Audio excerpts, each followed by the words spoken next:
สวัสดีครับ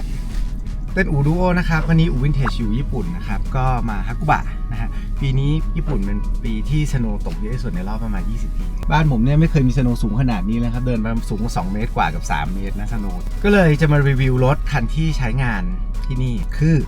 Audi A6 Allroad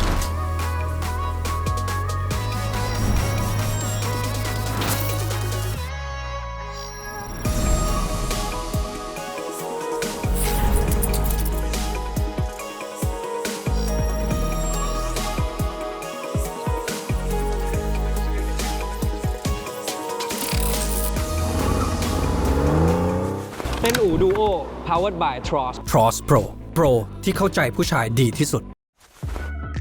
Midas Window Film Swiss Wax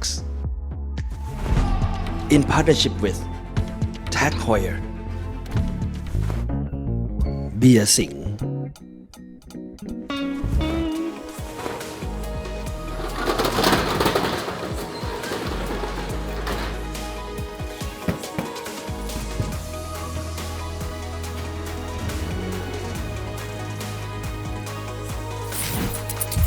ที่ปรับเป็นโหมด All Road นะ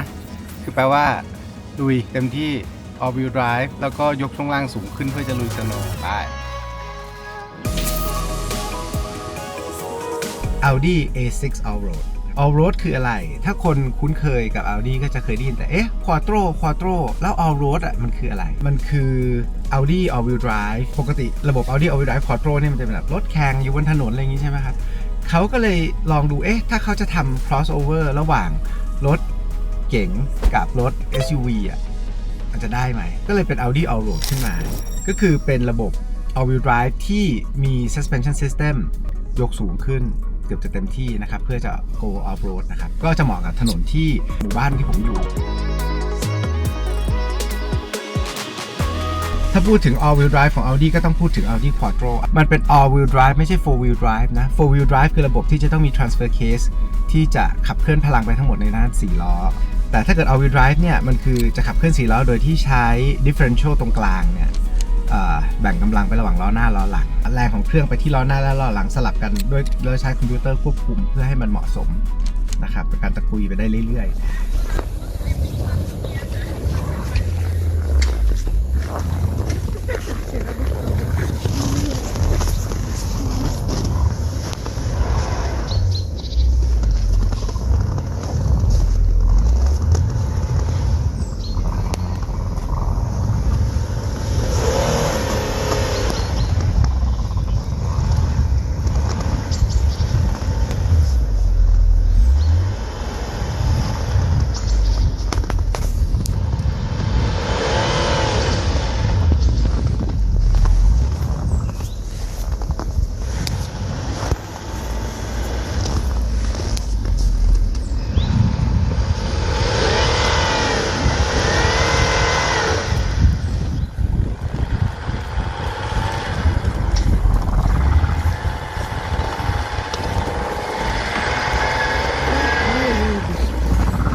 Audi Quattro เนี่ยสร้างชื่อเสียงมาในการแข่งขัน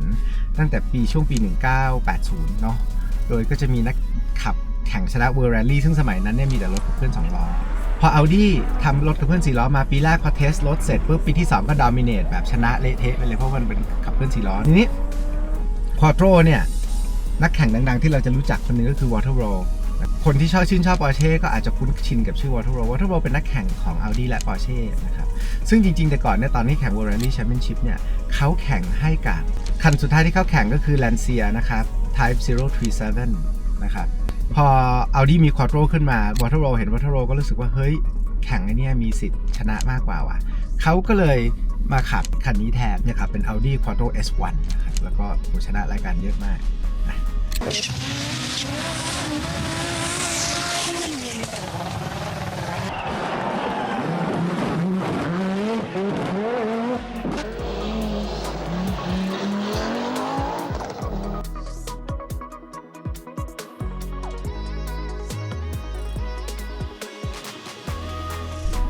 ประวัติของ Water Roll เดี๋ยวส่งไปให้พี่เต้นคุยดีกว่าพี่เต้นน่าจะรู้จักดีกว่าพี่เต้นจะรับไหมเนาะ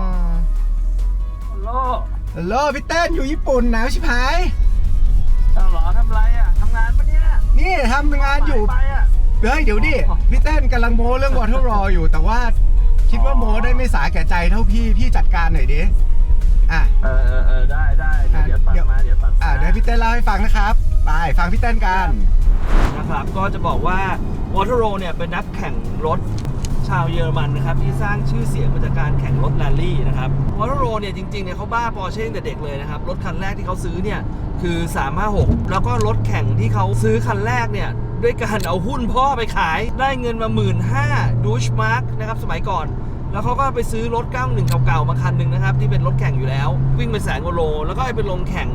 แรลลี่ของบาวาเรียนะครับซึ่งก็คงเป็นรายการที่อยู่ในเยอรมันแต่ว่าเพิ่นรายการนี้มันอยู่ในแรลลี่แชมเปี้ยนชิพด้วยตอนสมัยเขาเด็กๆนะครับ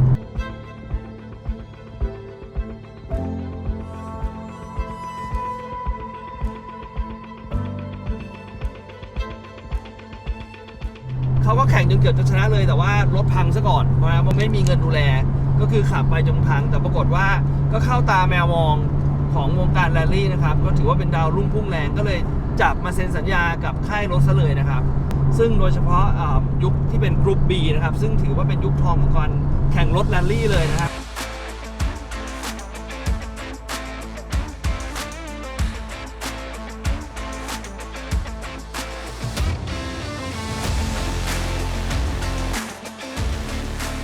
ว่าช่วงนั้นเนี่ย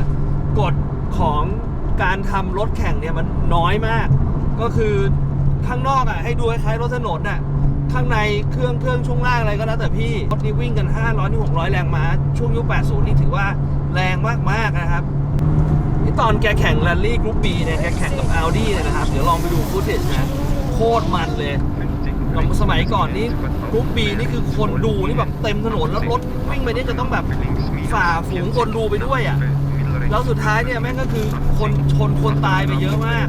แล้วก็บวกกับรถที่แรงมากก็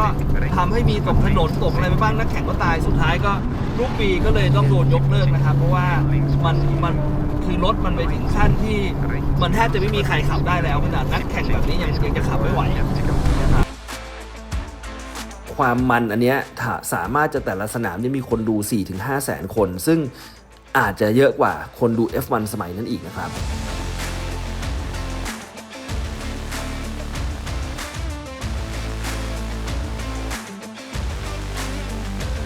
รถเนี่ยแทบจะไม่มีกฎเกณฑ์อะไรเลยนะครับบางคันเนี่ย0 ถึง 100เนี่ย 2.3 วินาทีเท่านั้นนี่ 20-30 ปีที่แล้วนะครับ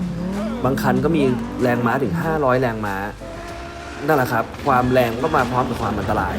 นะครับรถเนี่ยจะเกิดอุบัติเหตุบ่อยมากแต่ว่าทุกคนก็พยายามจะดันรถไปให้ถึงให้ได้เพราะว่าช่วงนั้นเนี่ยถือว่าถ้าใครชนะการแข่งทุกปีได้เนี่ยจะได้ทั้งชื่อเสียงนะครับแล้วก็ในส่วนของบริษัทรถก็จะขายรถได้ง่ายขึ้นนะครับเพราะว่าเหมือนชนะวันอาทิตย์ขายวันจันทร์อย่างเงี้ยนะครับเพราะว่ารถเนี่ยจะหน้าตาเหมือนรถถนนเลยนะครับแต่ว่าจริงๆแล้วช่วงล่างระบบเครื่องหรือว่าระบบ suspension เนี่ยไม่เหมือนเลยนะครับถูกทำขึ้นมาโดยเฉพาะการแข่งโดยเฉพาะนะครับ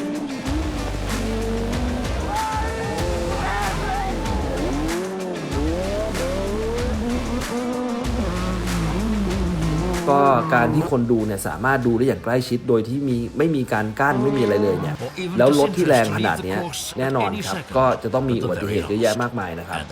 ก็เห็นนะครับว่าการแข่งกรุ๊ป B เนี่ยถือว่าเป็นตำนานของการแข่งรถแรลลี่ไปเลยนะฮะเป็นการแข่งรถที่ถึงพลิกถึงขิงจริงๆแล้วทุกคนเนี่ยจะต้องแบบพยายามดันตัวเองให้ถึงที่สุดนะครับ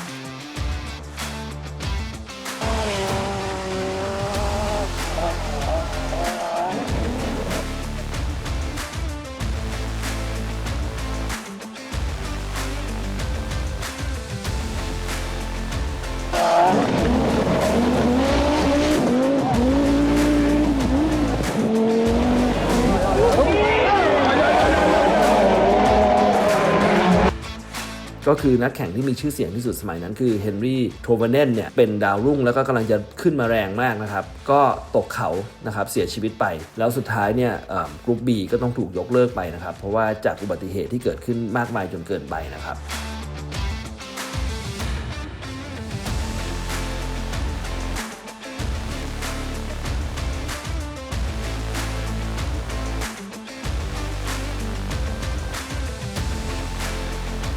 แต่การที่คนดูได้มายืนดูอยู่ข้างๆสนามแบบนี้ก็ถือว่าเป็นไอคอนิกโมเมนต์ของการแข่งรถเลยนะครับ เพราะว่ามันก็มีหลายครั้งที่คนดูนี่ก็ช่วยนักแข่งเอารถออกมาจากการที่ตกถนนหรือชนนะครับหรือว่าช่วยนักแข่งที่เจ็บออกมาด้วยนะฮะก็มันก็เป็นภาพปัจจุบันคงไม่มีทางจะเกิดขึ้นได้อีกนะครับ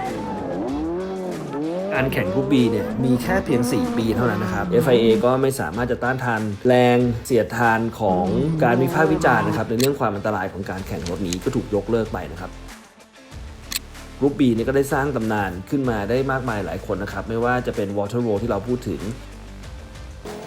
หรือนักแข่งผู้หญิงอย่างมิเชลมูทองนะครับซึ่งถือว่าก็เป็นหนึ่งในนักแข่งผู้หญิงคนแรกๆที่สามารถสู้กับผู้ชายได้เลยนะครับโอเคครับเรากลับไปที่ Walter Rowe ครับ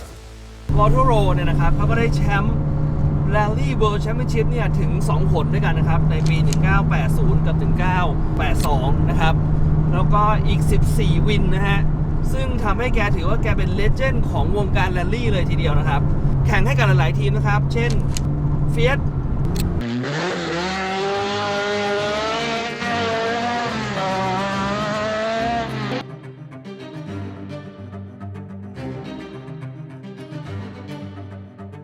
Open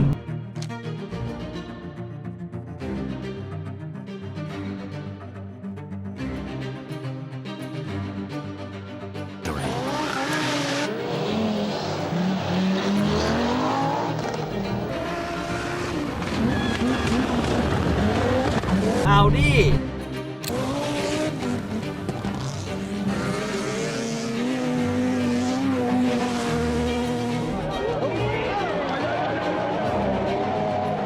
ก็แลนเซียด้วยนะครับ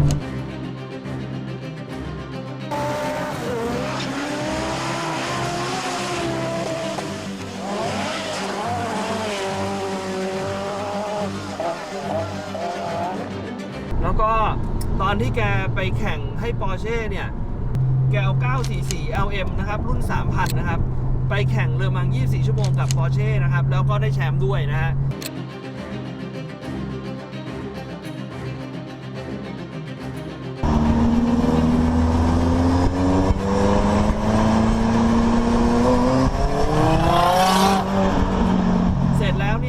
แกก็ไปลงแข่งแรลลี่อีกนะครับโดยเอา 924 Carrera GTS นะครับรุ่นแรลลี่เนี่ยไปลงแข่งก็ได้ชนะเหมือนกันนะครับ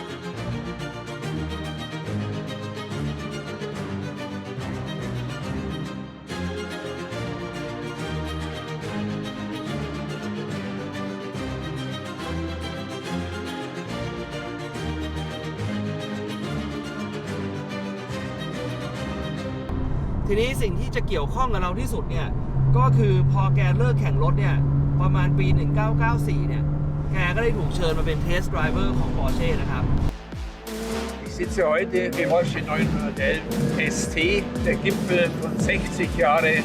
Entwicklung Porsche 911. Es ist für mich das beste Straßenauto, das ich in meinem Leben gefahren habe, mit einer Agilität, mit einer Leichtigkeit, mit einer Perfektion. ก็คือตั้งแต่ปี 1994 เป็นต้นไปเนี่ยรถ Porsche ทุกคันเนี่ยจะต้องผ่านฝีเท้าไปก่อนทุกรุ่นเลยนะครับว่ารถ handling โอเคไหมเป็นยังไงอะไรเงี้ยเพราะฉะนั้นเนี่ยเขาจะมี input กับ engineer ว่ารถเนี่ยรถ Porsche ทุกคันเนี่ยไม่ว่าจะเป็นทุกรุ่นเลย 987 911 ตั้งแต่นั้นมาเนี่ยคือจะต้องผ่านการทดสอบจากเขาก่อนว่ารถมัน performance เป็นอย่างที่มันควรจะเป็นหรือเปล่าเพราะว่าประสบการณ์เขาเนี่ยมันเยอะมากทั้งการแข่งแรลลี่ทั้งทางเรียบทั้งอะไรต่ออะไรเนี่ยไม่ใช่การเซ็ตรถสำคัญมากก็เนี่ยแหละครับ Walter Rowe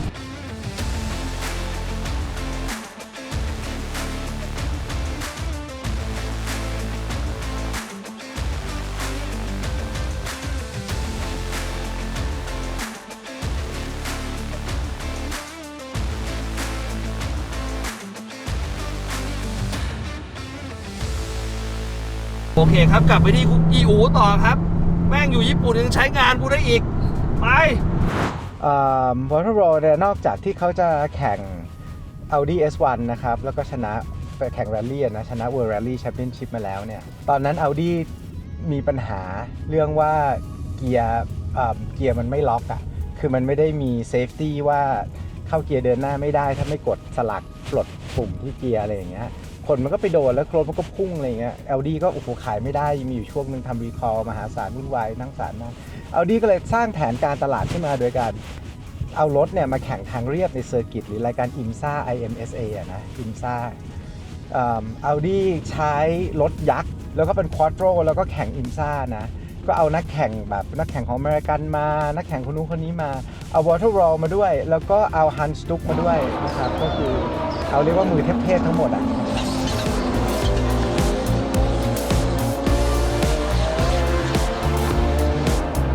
Kalifornien ist ein guter Boden für Audi. Stuck gewinnt die Läufe von Sears Point und Laguna Seca. Für die Arithmetik der Gesamtserie fehlen die Rennen von Daytona und Sebring am Saisonbeginn. Audi war erst danach eingestiegen. Trotzdem schaffte das Quattro-Team mehr Siege als irgendein anderer Rennstall und steht in den Ehrentafeln von Summit Point, West Virginia, Lexington, Ohio, Topeka, Kansas, Sears Point, Kalifornien, Watkins Glen, New York, Lime Rock, Connecticut und Laguna Seca, Kalifornien.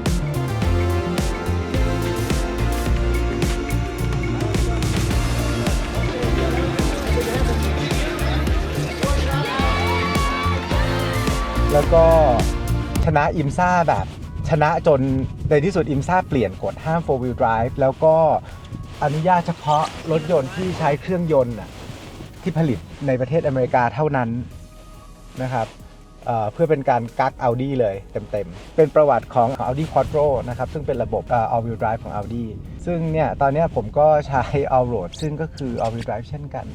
เอาใหม่ขับรถต่อเราไม่ยอมแพ้นะครับเราต้องไปหาจุดถ่ายรูปสวยที่วางไว้ให้ได้ก็อย่างที่เห็นนะข้างนอกก็สโนว์ท่วมหัวเหมือนเดิม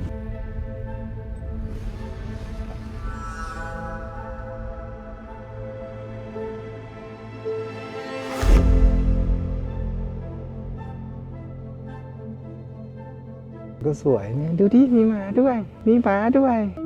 น่ารักอ่ะHi beautiful dog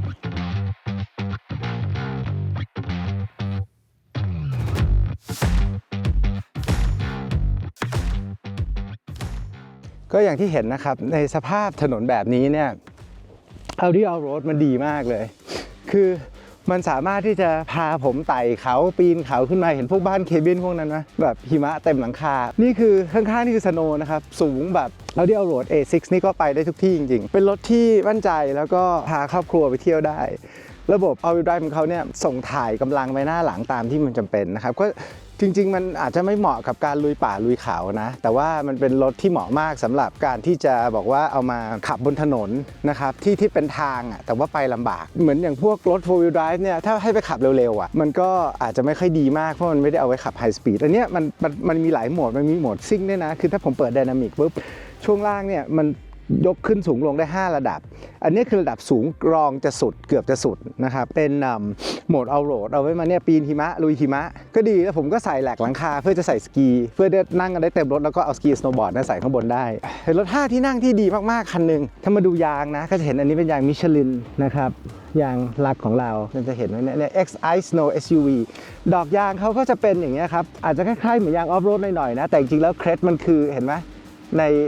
ในร่องแต่ละอันเล็กๆมันจะมีเหมือนแบบเป็นเหมือนตีตะขาบเล็กๆอยู่ข้างในไม่รู้เห็นหรือเปล่านะ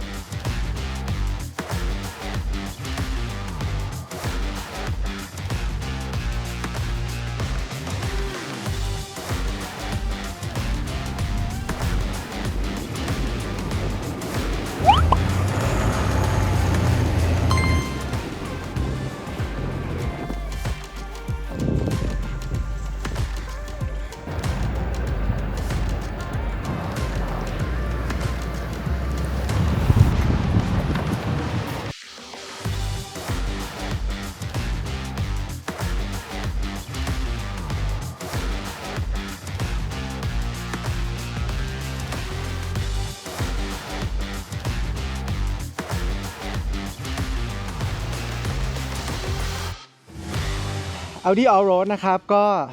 สมตามคำล่ำลือนะครับมาใช้ในสภาพหิมะแบบนี้ดีมากแล้วผมชอบการที่มันปรับเองคือมันจะส่งกำลังหน้ากำลังหลังล้อปัดมันดึงกลับเองอะไรก็ใช้ได้ดีนะครับแล้วก็ขนครอบครัวได้ครบนะครับเข้าใจแล้วว่าทำไม เรื่องการใช้ความเร็วของ Audi ระบบ Quattro หรือ Allroad คันนี้เนี่ยมันถึงได้ชนะแชมป์โลกมาได้ มาดูนะว่าตอนนี้สโนว์มันสูงแค่ไหนต้องมีเกือบ3เมตร2เมตรกว่าตรงนี้นะคืออันเนี้ยคือเขาทำทุกวันนะแล้วนี่คือคืนเดียวนะสโนว์เนี่ยฮึบเนี่ยเท่านี้โอเคจบการรีวิวรถนะครับหวังว่าทุกคนจะชอบกันนะครับผมว่าถ้ามาลุยหิมะได้ขนาดนี้ก็ฝุ่นดินทรายโคลนก็น่าจะพอไหวขอให้ใช้ยางให้ถูกโอเคแล้วเจอกัน